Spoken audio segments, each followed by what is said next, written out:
السلام علیکم ویورس، کیسے ہیں آپ سب؟ امید کرتی ہوں آپ خیریت سے ہوں گے اور آپ کو جو میری پہلی ویڈیو ہے وہ پسند آئی ہوگی۔ اور اب میں اسی کے ذریعے دوسری ویڈیو میں نے تیار کی ہے، جس میں میں آپ کو جو قدیم تعلیم تھی تو اس میں مطلب اس کو مرکزی حیثیت کس کو حاصل تھی، استاد کو حاصل تھی یا پھر شاگرد کو، اور ہم اس پہ زہر بحث کریں گے۔ تو قدیم نظریہ تعلیم میں استاد کو مرکزی حیثیت حاصل تھی، طالب علموں کو ضرورت اور احساس کی بجائے استاد کے نظریات کو اولویت حاصل تھی۔ تعلیمی اداروں میں ڈسپلن سے آفتہ زیادہ سے زیادہ اخلاقی تربیت پر زور دیا جاتا تھا۔ نصاب تعلیم بچوں کی ضرورت کی بجائے استاد کی تجویز کی ہوئی کتاب پر مشتمل تھا۔ تعلیم اور نصاب کا بڑا مقصد ذہنی نشوونما تھا۔ طالب علم کو جن مضامین کا درس دیا جاتا تھا وہ ان کی مضامین، تقاضوں اور استعداد سے عمومی بے تعلق تھا۔ ان کا بچوں کی ضرورتوں اور دلچسپیوں سے کوئی خاص رابطہ نہ تھا۔ سارا زور ذہنی والدگی پر تھا۔ قدیم نظام تعلیم میں بچے کی متوازن نشوونما پر زیادہ زور دیا جاتا تھا۔ اس سے بچے کی جسمانی، جذباتی اور معاشرتی زندگی سے زیادہ رابطہ نہ ہوتا تھا۔ کسی مضمون کو یاد کر کے اس کے عبور حاصل کرنا ہوتا تھا۔ اس میں پہل یہ تھا کہ جب بچوں کو وہ مضمون پڑھاتے تھے تو وہ اپنے ہی تجویز کردہ پڑھاتے تھے، جو بھی وہ تھا مضمون تھا جو استاد سلیکٹ کرتا تھا وہی بچوں کو پڑھائے جاتے تھے۔ اس میں بچوں کی دلچسپی کو کوئی اہمیت نہیں دی جاتی تھی۔ تو جماعت بندی اور عمر اور امتحان وغیرہ کا زیادہ رواج نہ تھا۔ تعلیم دینے کا کام زیادہ تر مذہبی لوگ سر انجام دیتے تھے اور یہ تعلیم صرف امرا کے بچوں کے لیے مخصوص ہوتی تھی۔ باقی عوام اور خصوصی عورتیں تعلیم سے محروم تھیں۔ کتابیں بہت کم تعداد میں ہوتی تھیں اور جو ہوتی تھی وہ طویل قصے کہانیوں پر مشتمل ہوتی تھی۔ جیسا کہ ہم نے دیگر مختلف کہانیاں پڑھی ہیں تو اس میں انہی کا ذکر کیا جا رہا ہے، جیسے جن دیو پریوں کی جو کہانیاں تھیں پہلے یہ اس میں شامل ہوتی تھی۔ تو یہ اس میں تھا کہ قدیم نظام میں طریقہ ہے تدریس بھی ناقصہ، تعلیم کو خوشگوار بنانے کی بجائے ذہنوں میں ٹھوسنے کی کوشش کی جاتی تھی۔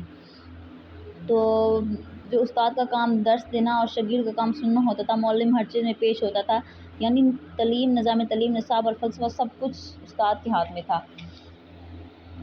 تو معلم اپنے اسباق اور امدادی اشیاء کا استعمال نہ کرتا تھا، صرف زبانی درس پر زور دیتا تھا۔ تو وہ ایسا ہوتا تھا کہ وہ صرف پڑھاتے جاتے تھے اور بچوں کی دلچسپیوں کو برقرار نہیں رکھتے تھے۔ تو اس طرح سے اگر کوئی استاد مسلسل پڑھاتا جاتا ہے تو وہ ان کی طبیعت میں بورنگ آ جاتی ہے بچوں کی، تو وہ بچہ دلچسپی نہیں لے سکتا۔ تو اس لیے استاد کو چاہیے کہ لیکچر کے دوران تھوڑی ایسی باتیں کرے جس سے اسٹوڈنٹ جو ہے نا ان کا مائنڈ فریش ہو جائے اور وہ پھر سے ایسا وہ مائنڈ لے کے بیٹھیں کہ سب کچھ انہیں دوبارہ سے اچھی طرح یاد ہو جائے۔ تو اس میں جدید تعلیم کا جو آغاز تھا اس کے بارے میں آپ کو بتاؤں گی۔ مغربی مفکرین تعلیم میں وہ سے جان لاک پہلا شخص تھا جس نے تعلیم کو صحت مند اصولوں پر استوار کرنے کی کوشش کی تھی۔ اس کے نظریے کے مطابق تعلیم سے صحت مند جسم اور صحت مند ذہن تیار ہونا چاہیے۔ لاک کے بعد دوسرا نام جو قابل ذکر اور تعریف کے قابل ہے وہ روسو کا ہے۔ حقیقت میں یہی شخص جدید تعلیم کا بانی ہے۔ اس کے نظریے کے تحت تعلیم کی بنیادی فطرت پر ہونی چاہیے اور اس کا سارا دار مدار بچے کی خواہشات اور ان کی نشست تقاضوں پر ہے۔ روسو نے اس نے یہ کہا کہ بچے کو پہل نہیں پڑھانا چاہیے۔ اس نے کہا 10 سال بچوں کو اپنے آپ پر چھوڑ دینا چاہیے، وہ کس طرح کام کرتا ہے، اسے مٹی میں کھیلنا چاہتا ہے، وہ کچھ بننا چاہتا ہے، کچھ کرنا چاہتا ہے، اسے کرنے دیں۔ بچے کو کسی بھی چیز سے روکنا نہیں چاہیے کہ بچے کا ذہن بھٹک جاتا ہے۔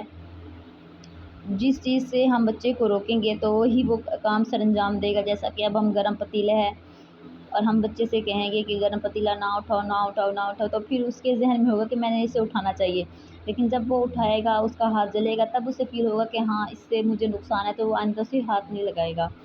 جدید نظام میں بچوں کو مرکزی حیثیت حاصل ہے اور قدیم نظریہ تعلیم کے بالکل برعکس ہے۔ سارا نظام تعلیم بچے کی گردش کرتا ہے۔ انفرادی تعلیم کے ہر عمل میں بچے کو مد نظر رکھا جاتا ہے۔ اس نظام تعلیم میں چاہے اس کا تعلق نظم و نسق سے ہو یا نصاب تعلیم سے، ہر عمل میں بچے کی فطرت، نفسیات کا خیال رکھا جاتا ہے۔ قدیم نظام تعلیم میں مضامین کو بڑی اہمیت دی جاتی تھی، مگر اب بچے اور طریقہ تدریس پر زیادہ توجہ دی جاتی ہے۔ طریقہ تدریس کی تشکیل بچے کی عمر، صلاحیت، رجحان اور نفسیات کے اصولوں پر مبنی کی جاتی ہے، یعنی کہ بچوں کی خواہشات کے مطابق ان کو تعلیم دی جاتی ہے۔ جدید نظریے کے تحت طالب علموں کی استعداد، خواہشات اور نفسیاتی تقاضوں کے مطابق متعدد مؤثر تدریسی طریقہ اختیار کیے جاتے ہیں، جن کے ذریعے سے ایک ہی طرف مقاصد تعلیم کی تکمیل ہوتی ہے اور دوسری طرف طالب علموں کی متوازن شخصیت کی بھی تشکیل ہوتی ہے۔ تو اس طرح سے یہ جو تعلیم تھی یہ جاری ہوئی اور اسے تھیوری آر ایکس اور رائٹنگ ریڈنگ بھی کہا جاتا ہے۔ جو بچوں کو اسکولوں میں مدرسوں میں دی جاتی تھی۔